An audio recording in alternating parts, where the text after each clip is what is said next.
तो दोस्तों, स्वागत है आप सभी का हमारे चैनल की एक बिल्कुल ही नई वीडियो के अंदर, जहां पर आज की इस वीडियो के अंदर हम बात करने वाले हैं कंजूरिंग सीरीज की लेटेस्ट मूवी के बारे में, जिस मूवी का नाम है द कंजूरिंग लास्ट राइड्स। ये मूवी इंडिया में रिलीज हुई है 5 सितंबर को। एंड इस मूवी को लेकर यह बोला जा रहा है कि यह मूवी कंजूरिंग सीरीज की लास्ट मूवी है, जिसका मतलब इस मूवी के साथ ही कंजूरिंग यूनिवर्स का द एंड होने वाला है। और दोस्तों, आज की वीडियो के अंदर मैं इसी मूवी की स्टोरी को डिटेल्स से एक्सप्लेन करने वाला हूँ। एंड इस मूवी के अंदर क्या-क्या हुआ है, ये सारी चीज़ें आपको बताने वाला हूँ, ताकि आप सब भी घर बैठे इस पूरी मूवी की स्टोरी को जानकर एन्जॉय कर सकें। सो, यह वीडियो और इस मूवी की स्टोरी काफ़ी इंटरेस्टिंग है, इसलिए आप सब वीडियो को लाइक कर दीजिए और कमेंट्स के अंदर गुड, वेरी गुड या फिर इस मूवी का नाम ज़रूर लिख दीजिए।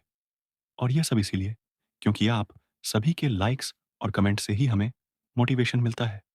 बाकी आप में से जिसने अभी तक हमारे चैनल को सब्सक्राइब नहीं किया, वो जल्दी से चैनल को सब्सक्राइब कर लीजिए और सब्सक्राइब बटन के बगल वाले बेल आइकॉन को ऑल पर सेट कर लीजिए, ताकि आप हमारे चैनल की सारी लेटेस्ट वीडियोस सबसे पहले देख सकें। सो आइए, अब हम बिना किसी देरी के आज की इस कमाल की वीडियो को स्टार्ट करते हैं। Zombie apocalypse. संगीत। तो दोस्तों, इस मूवी के अंदर हमें जिस टाइम की स्टोरी दिखाई गई है, वो टाइम है साल 1986 का। लेकिन इस मूवी की स्टार्टिंग होती है साल 1986 से 22 साल पहले साल 1964 से। मूवी के स्टार्ट होते ही हम 20 अप्रैल 1964 का टाइम देखते हैं और इस टाइम पर हमें यह पता लगता है कि यह वो टाइम है जिस टाइम पर वॉरेन कपल ने, यानी कि एड और लोरेन ने अपने करियर की शुरुआत की थी। यानी कि उन्होंने एक्सोर्सिज्म करना इसी टाइम से स्टार्ट किया था। हम यह देखते हैं कि हमें इस टाइम पर एक एंटीक शॉप दिखाया जाता है, यानी कि एक ऐसी दुकान जहां पर पुरानी चीजें रखी जाती हैं। यह स्टोर बेसिकली एक बूढ़े आदमी का होता है, जो कि अपनी जवान बेटी के साथ रहता है और उसकी बेटी का नाम होता है विक्टोरिया। लेकिन आज की रात को ही विक्टोरिया लोरेन और एड को अपने पास बुलाती है और वो उन दोनों को बताती है कि उसे अपने फादर के स्टोर पर किसी के होने का एहसास है, कोई ऐसा जो कि यहाँ पर मौजूद तो है, लेकिन वो उसे देख नहीं पाती है। दोस्तों, हम यह भी जानते हैं कि यह वाला केस लोरेन और एड का पैरानॉर्मल एक्टिविटीज का पहला केस होता है और अपने पहले पैरानॉर्मल एक्टिविटी वाले केस को सॉल्व करने के लिए यह दोनों सीधा विक्टोरिया के स्टोर पर आए होते हैं। अब यहाँ पर विक्टोरिया से मिलकर एड उससे पूछता है कि वो उसे केस के बारे में पूरी बात बताएं, जिस पर विक्टोरिया लोरेन और एड को यह बताती है कि असल में उसके फादर इस एंटिक शॉप को काफ़ी टाइम से चला रहे, लेकिन अचानक से उसके फादर को, जो कि इस स्टोर को चलाते थे, उन्हें रात के समय अजीब-अजीब सी आवाज़ें सुनाई देने लगीं। उसके फादर ने इन आवाज़ों के बारे में विक्टोरिया को भी बताया था, लेकिन उस टाइम पर विक्टोरिया ने उन बातों को इग्नोर कर दिया। लेकिन फिर अभी अचानक से उसके फादर ने शॉप पर अपने आप को लटकाकर अपनी जान ले ली और विक्टोरिया के फादर के जाने के बाद से ही विक्टोरिया को भी स्टोर में आवाज़ें सुनाई देने लगीं एंड उसके साथ भी काफ़ी अजीब और डरावनी चीज़ होने लगी। और इन्हीं चीज़ों से डरकर आज के दिन उसने लोरेन और एड को यहाँ पर बुलाया।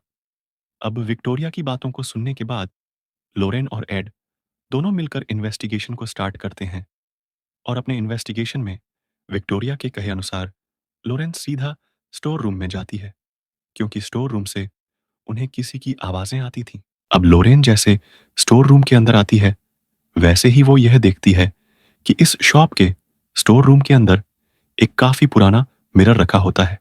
लेकिन यह मिरर कोई आम मिरर नहीं होता, और वो इसीलिए क्योंकि इस मिरर पर काफ़ी डरावने से डिज़ बने थे और मिरर के ऊपरी हिस्से पर ह्यूमन शेप के डिज़ भी थे। और इसीलिए इन डरावनी डिज़ को देखकर लोरेन भी यह समझ जाती है कि हो ना हो, इस मिरर में कुछ तो गड़बड़ ज़रूर है। अब उस मिरर को देखकर लोरेन जैसे ही उसे टच करती है, वैसे ही मिरर को टच करते ही लोरेन को यह फ़ील होता है कि वहाँ पर एक स्पिरिट है। लेकिन स्पिरिट के साथ ही लोरेन ये भी फ़ील करती है कि वहां पर एक बहुत ही ईवल चीज भी है। बट इसके ठीक बाद ही उस मिरर में एक छोटा सा क्रैक बन जाता है और लोरेन, जिसने उस मिरर को टच किया था, उसे अचानक से अपने फ्यूचर के कुछ क्लिप्स दिखते हैं। इसके साथ ही यहां पर हम यह भी जानते हैं कि इस टाइम पर लोरेन प्रेग्नेंट होती है और इसीलिए लोरेन के पेट में जो बच्चा होता है, उस बच्चे को इस मिरर में मौजूद ईवल एंटिटी मार्क कर देता है। और हमें भी ये बात समझ आ जाती है कि अब आने वाले टाइम में ईवल एंटिटी लोरेन के बच्चे के पीछे जरूर आएगा। अब दोस्तों, क्योंकि इस ईवल एंटिटी ने लोरेन के बच्चे को मार्क कर दिया था, इसी वजह से लोरेन के पेट में बहुत तेज दर्द होने लगता है, जिस वजह से लोरेन की आवाजें सुनकर एड उसके पास आता है और वह उसे वहां से लेकर सीधा हॉस्पिटल लेकर जाता है। हमें पता लगता है कि इस टाइम पर लोरेन की अर्जेंट डिलीवरी होने वाली है। लेकिन डिलीवरी के बाद जैसे ही लोरेन का बच्चा पैदा होता है, वैसे ही सभी को यह पता लगता है कि वो असल में एक बच्ची है। लेकिन लोरेन की वो बच्ची मरी हुई पैदा होती है, क्योंकि उसके जन्म के साथ ही उसकी सांसें रुकी हुई होती हैं। अब दोस्तों, यह चीज देखकर लोरेन और एड दोनों को बहुत ज्यादा दुख होता है। बट लोरेन अचानक से भगवान से प्रे करना स्टार्ट करती है, जिसके बाद लगभग 1 मिनट बीतते ही उसकी बच्ची फिर से जिंदा हो जाती है। और यह देखकर लोरेन और एड को ऐसा लगता है कि यह शायद से कोई चमत्कारी है। बट वो दोनों अपनी बच्ची के जिंदा होने से बहुत ज्यादा खुश होते हैं एंड वो खुशी खुशी अपने घर चले जाते हैं। और दोस्तों, रही बात लोरेन और एड के पहले केस की, यानी कि मिरर वाले इवल एंटिटी की, तो उस केस को ये दोनों वहीं पर छोड़ देते हैं। और वो इसीलिए क्योंकि उन दोनों को ऐसा लगता है कि अगर वो दोनों उस केस पर और ज्यादा काम करेंगे तो फिर उससे उनकी फैमिली पर, स्पेशली उनकी बेटी पर खतरा आ सकता है। और इसीलिए वो दोनों उस केस को ड्रॉप कर देते हैं और अपनी लाइफ में आगे बढ़ जाते हैं। इसके साथ ही लॉरेन और एड दोनों मिलकर अपनी बेटी का नाम जड़ी रखते हैं। अब दोस्तों, इसके बाद धीरे धीरे करके समय बीतता जाता है और लॉरेन और एड की बेटी जोड़ी धीरे धीरे करके बड़ी हो जाती है। साथ ही साथ हम ये भी जानते हैं कि इन बीतते समय के साथ साथ लॉरेन और एड दोनों मिलकर पैरानॉर्मल एक्टिविटीज के लगभग 1000 केसेस सॉल्व कर लेते हैं। लेकिन वो दोनों किसी भी केस के अंदर अपनी बेटी जड़ी को इन्वॉल्व नहीं करते हैं और बेसिकली वो दोनों अपनी बेटी को इन सभी चीजों से हमेशा दूरी रखते हैं।